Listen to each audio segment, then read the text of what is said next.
Hello and नमस्ते friends, welcome back to my YouTube channel crazy for study. Friends, आज मैं आप लोगों को पढ़ाऊंगी परिमाप। पहले आप लोगों को एग्जांपल दूंगी, परिमाप क्या होता है ये बताऊंगी। उसके बाद कुछ क्वेश्चन सॉल्व कराऊंगी।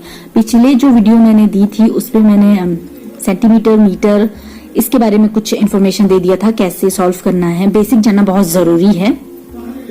जो नवोदय वगैरह का जो तैयारी कर रहे हैं उसके अलावा आप जो स्कूल्स में पढ़ते हैं वो भी काम आ जाएगी, इसलिए मैंने बता दिया था। उसका पार्ट और बाकी है, नेक्स्ट टाइम मैं और डाल दूंगी, उसमें बहुत सारी चीजें बची हुई हैं। आज मैं आप लोग को परिमाप पढ़ाऊंगी। फोर्थ और ये 5th क्लास की बुक है और ये जो नीचे मैंने रखी हुई है वो 4th क्लास की बुक है। तो मैंने दोनों बुक कलेक्ट की है और एग्जाम्पल एकदम बेसिक से स्टार्ट की है ताकि आप लोगों को समझ में आए, कहीं पे भी कुछ दिक्कत ना हो। तो चलिए स्टार्ट करते हैं। परिमाप क्या होती है सबसे पहले मैं बताती हूँ आप लोग को। आकृति को बनाने में लगे धागे की लंबाई उस आकृति का परिमाप है।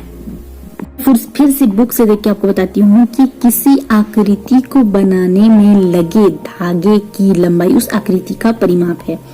धागा, ये देखिए चित्र में दिख रहा है आपको, एक बच्चा धागा बना रहा है और किनारे बना रहा है। तो वो जो किनारे वाला एरिया है उसको हम परिमाप बोलते हैं, ठीक है।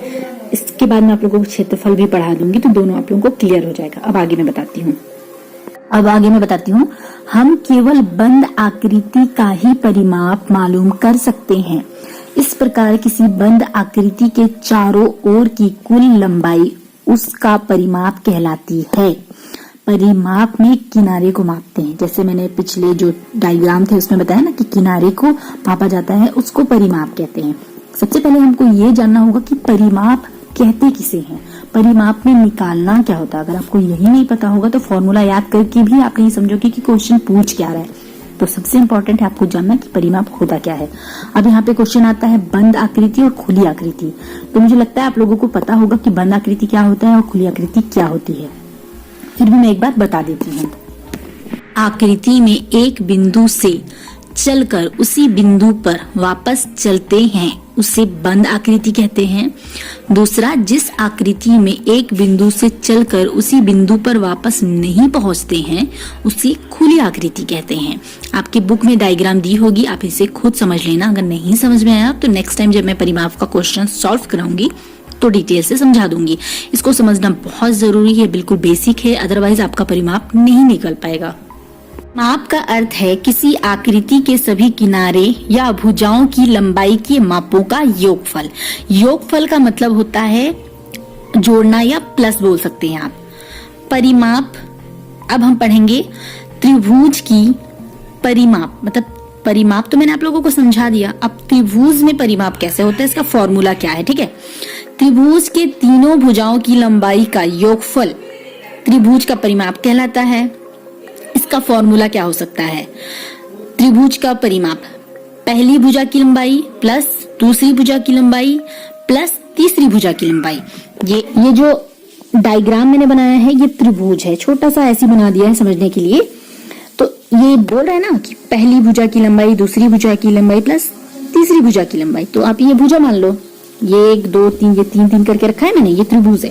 तो एक हो गया, तो यहाँ पे आप लिख दोगे 3 + 3 + 3, समझ में आया। तो ये हो गया त्रिभुज का परिमाप, पहली भुजा की लंबाई प्लस दूसरी की लंबाई प्लस तीसरी की लंबाई।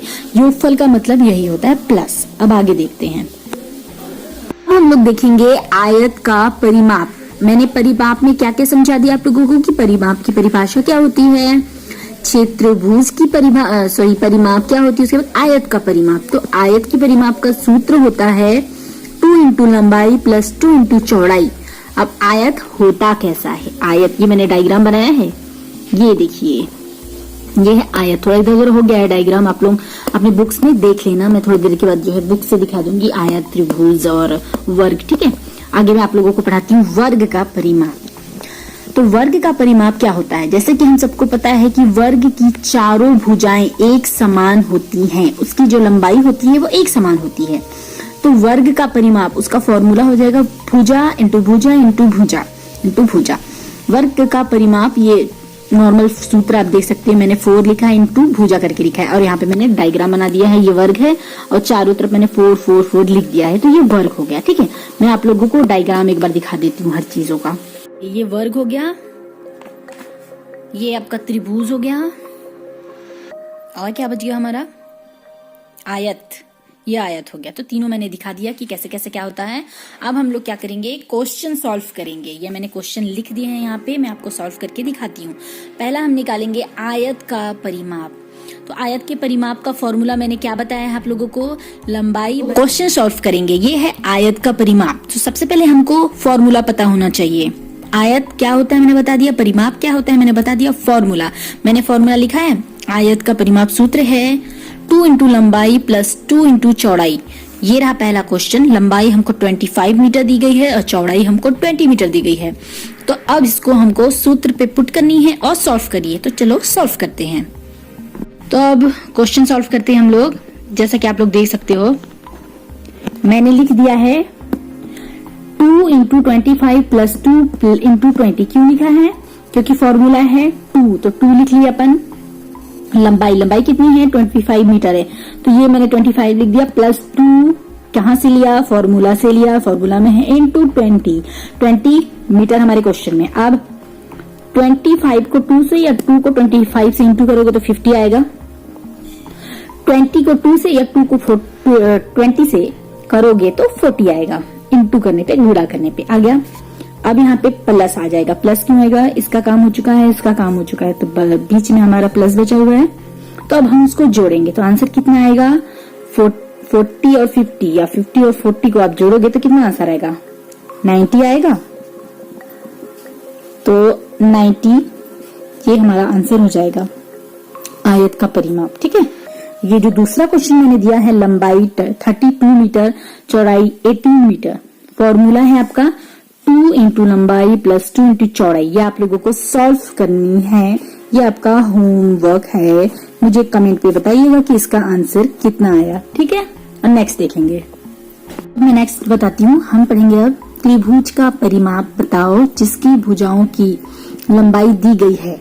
पहला question 6 centimetre, 8 centimetre, 10 centimetre. Second वाला 12 सेंटीमीटर, 12 सेंटीमीटर, फिर 12 सेंटीमीटर। ये वाला आपका होमवर्क है, आप लोगों को करना है, कमेंट में मुझे आंसर बतानी है। तो त्रिभुज का परिमाप का फॉर्मूला क्या है, त्रिभुज की तीनों भुजाओं की लंबाई का योग मतलब मैंने प्लस बताया है। पहला क्वेश्चन 6, तो हम ले लिए 6 centimetre plus 8 centimetre plus 10 centimetre, बराबर करोगे तो इतना आंसर आ जाएगा। ठीक है, चेक कर लेना सही है या नहीं। ये आपका त्रिभुज निकल गया, फॉर्मूला में आपको पुट करना था। सो इजी, त्रिभुज की तीनों भुजाओं की लंबाई का योग या उसका फॉर्मूला है।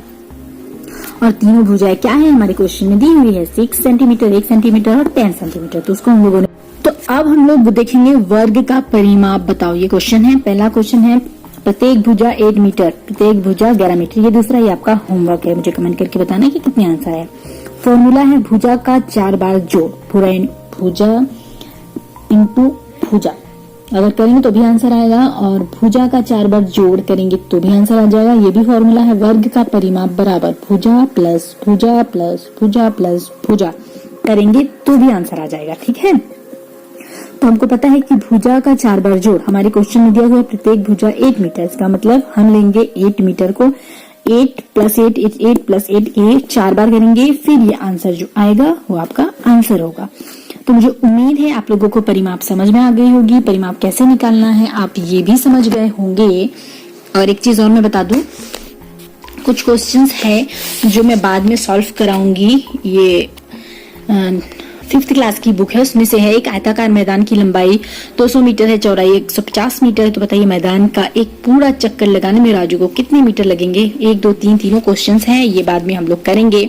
जितना मैंने पढ़ाया है उसको आप लोग कवर कीजिए। ये समझ में ना आए तो फिर मुझे कमेंट करके जरूर बताइएगा। तो मिलते हैं नेक्स्ट वीडियो में। वीडियो कैसी लगी मुझे कमेंट करके इस पर जरूर बताना, और क्या क्या पढ़ना है, कैसे पढ़ना है वो भी मुझे कमेंट करके जरूर बताना। मिलते हैं नेक्स्ट वीडियो में, तब तक के लिए all the best from my side. Bye bye friends.